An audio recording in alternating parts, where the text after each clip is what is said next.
Good morning, welcome, good afternoon, good evening, Nostar, Bonos Nactus, Dos Nuit, Guten Nacht, Good Morgen, Guten Tag, good day. Hello. Did you just say good night in German? Yeah, Guten Nacht. That I can speak German. okay, you can. Well, it's I suppose it might be nighttime in Germany, so that's okay.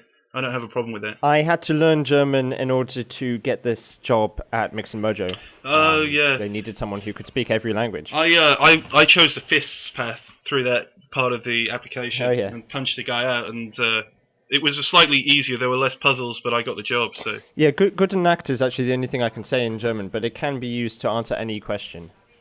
If you think about it, like, kind of... what time is it? Yeah, It works. good night. Oh, I see. I mean, It's quite yeah. flowery. Do you want to be raped?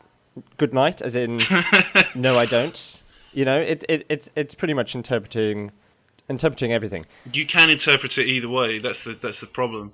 My name is Gabriel Schenk. I'm going to use my full name. Wow, That's dangerous, isn't it? it is very dangerous. Someone's going to stalk me now. This is the internet. I know all about the internet. Terrible things happen.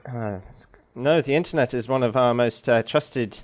The internet service is one of our most trusted things of today's society. No, you've been misinformed. That's a tease for later on when we're going to be talking about that. Are you going to introduce yourself, Daniel? No, I don't want to. Okay, good times. I will. I will, in fact. Hello, I'm Dan, and I'm back this week. But who knows about next week?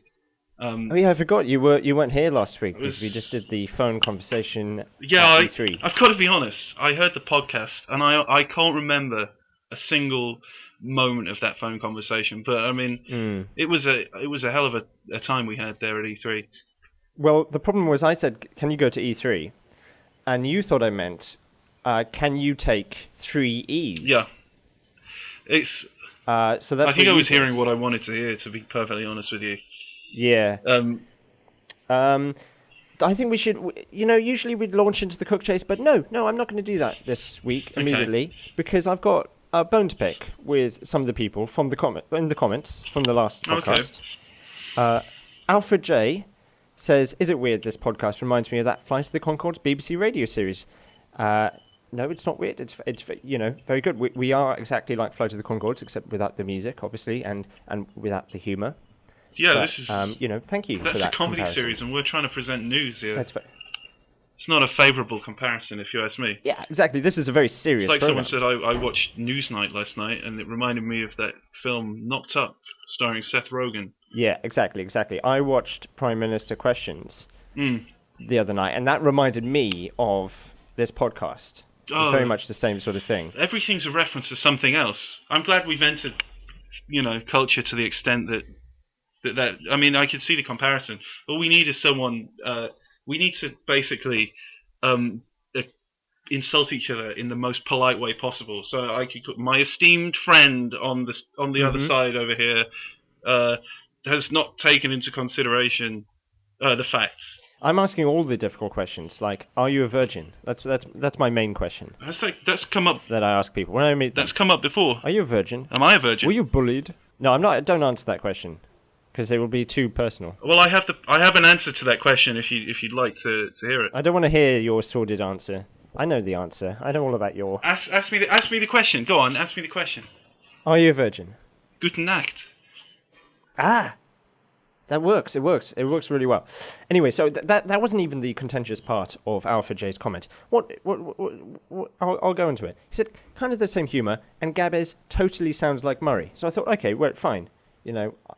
What he means is... You did an impression of Murray in one of our podcasts, didn't you? Oh, no, that was... Oh, that was the demonic talking skull. Sorry, I'm thinking... Yeah, that was a different Murray. Thinking of someone else. No, he's talking about Murray from Flight of the Conchords. Right. And I thought, okay, what he means is, I've got a similar personality, Okay. Jokes and stuff. I'm a funny guy. That's what he meant. No, he doesn't... No, that's not what he meant.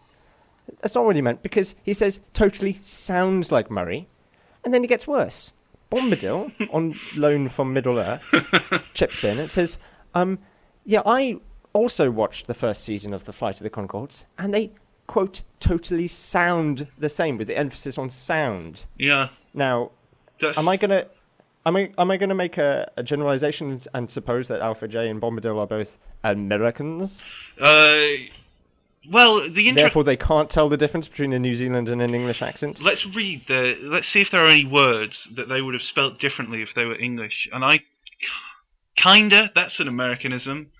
I think humor. How do you spell humor in American? There's no U. Is it with a U? No, they use a French affectation that the Americans dropped. Ah, maybe he's English then. Anyway, we need more information, Alpha J and Bombadil.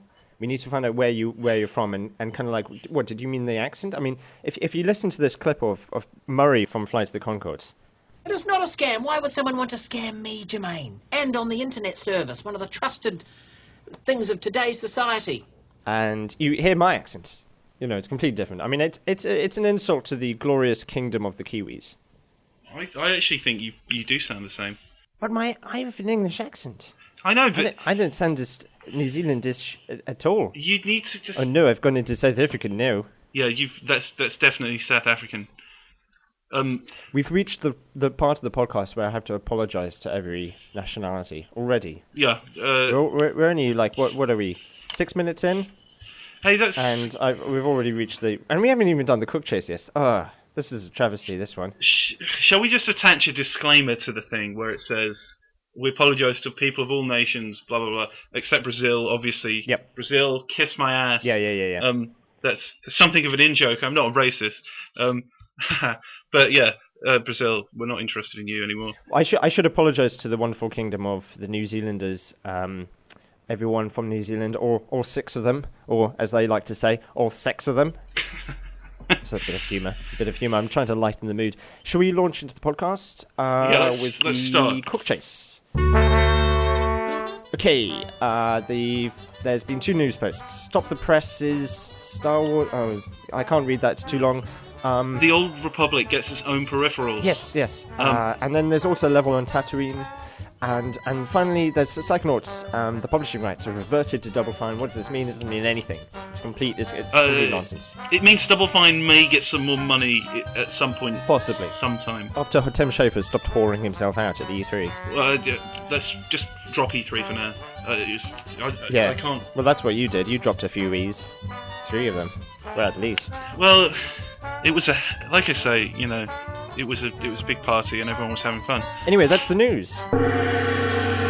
That was good. I'm glad that there's only 3 posts because one of them is very long, isn't it? Yeah, I don't really want to talk about them anyway. I think it's boring. I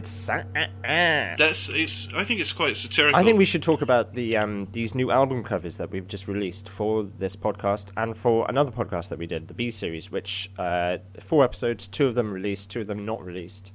Technically, of course, they're all Mix and Mojo podcasts. We don't want to confuse anyone here.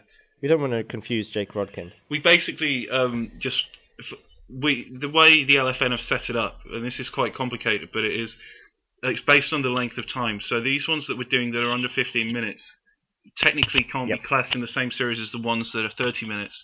For legal reasons. Yeah, and similarly, they can't be classed in the same category as the 3-hour ones that we do also.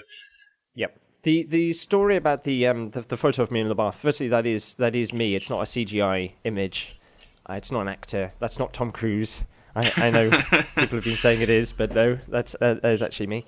And those are my real nipples. We talked about CGI nipples, but in the end we didn't. We went for the real ones.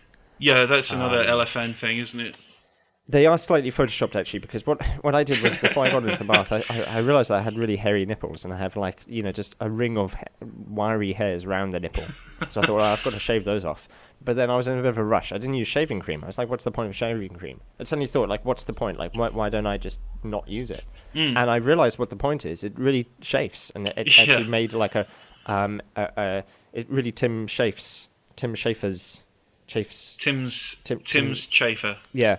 And basically, I had the condition known as bleeding nipple syndrome. Oh, it is a condition. So I was in the bath with bleeding nipples, and I had to Photoshop that out. So that's why it's still red around, because I just blurred it. I like the thought that what you've tried to do there is you've tried to perform very minor cosmetic surgery on yourself. and you've ended up having to Photoshop the image. Whereas if you just not shaved your nipples at all, you could have Photoshopped the hairs out. Yeah, I guess. But I like to do things. Hair's tricky. I mean, I'm not gonna pretend that hair's not an easy thing to crop out of a photo. I don't want to sound like a suspicious fellow, but Well, your hair. Have you seen your hair in the hologram? Yeah, I have. You can't because you're in a hologram. That was when I. What was that? What was that gun? What's the gun about? We need a comment on the gun. The gun. I was basically involved in a. I became involved with a person who was one of these rich English types, and they said, "Oh, come out to the house." And I'd gone out there thinking, we'll just get drunk or something. But he just gave me a gun and a quad bike and said, "Right, we've got to chase these foxes." And off he went, and I was like, "This is ridiculous." But we were driving around and shooting the guns, and it was just a standard weekend, really. Right. But yeah.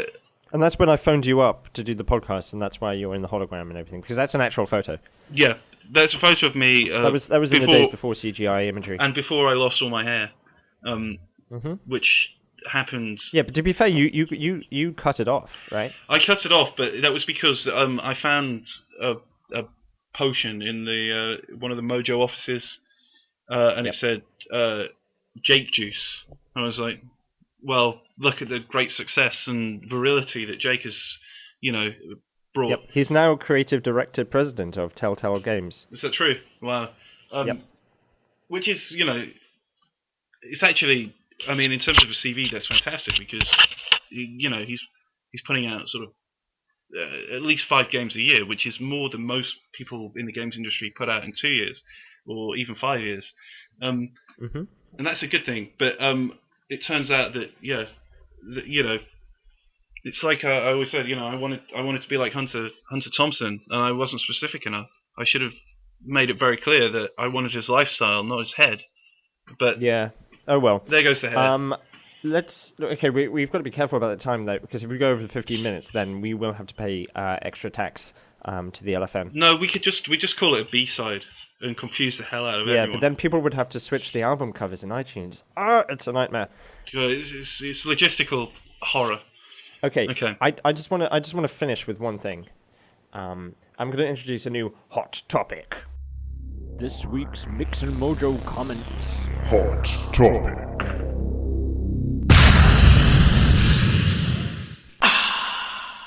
And the hot topic is I want people to respond to this in the comments. The question is, how do you listen to the podcast? In other words, what are you doing when you listen to the podcast? I don't want to hear any kind of filthy stories about how you touch yourself in bed whilst listening to our voices. We don't want that. I want to hear nice stories about how you're, I don't know, washing the dishes whilst you're listening to the podcast. And I don't want washing the dishes to become a euphemism for what you're really doing, you sick bastard. I actually want just nice stories. I'm genuinely curious, not about your sordid little adventures, but I'm curious about what the nice people are doing, because there must be some nice people who are listening to this podcast. Yes, right. I think there will be some nice people out there, like some granny somewhere. And I would like to say that if any of you do have any sordid stories, send them on to me. That's fine. I'll check those out. But yeah, not in the comments. We get in too much trouble. Okay. Next week we will probably be actually talking about the news. Let's hope so. So until that time, goodbye. Goodbye.